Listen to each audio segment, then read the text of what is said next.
ಮ್ಯಾಮ್ಕೋಸ್ ಚುನಾವಣೆಯ ಫಲಿತಾಂಶ ಹೊರಬಿದ್ದಿದ್ದು ಬಿಜೆಪಿ ಬೆಂಬಲಿತ ಸಹಕಾರ ಭಾರತೀಯ ಅಭ್ಯರ್ಥಿಗಳೇ ಗೆದ್ದು ಬೀಗಿದ್ದಾರೆ. 19 ಸ್ಥಾನವನ್ನ ಸಹಕಾರ ಭಾರತಿ ಅಭ್ಯರ್ಥಿಗಳು ಗೆಲ್ಲುವಲ್ಲಿ ಯಶಸ್ವಿಯಾಗಿದ್ದಾರೆ.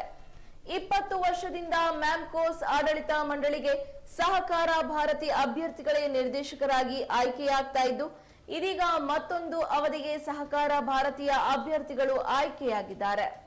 17 ಕ್ಷೇತ್ರವನ್ನ ಹೊಂದಿರುವ ಮ್ಯಾಮ್ಕೋಸ್ನಲ್ಲಿ ಕಾಂಗ್ರೆಸ್ನ ಬೆಂಬಲಿತ ರಾಷ್ಟ್ರೀಯ ಸಹಕಾರ ಪ್ರತಿಷ್ಠಾನ ಸಹಕಾರ ಭಾರತಿಯನ್ನ ಕಟ್ಟುಹಾಕುವಲ್ಲಿ ವಿಫಲವಾಗಿದೆ.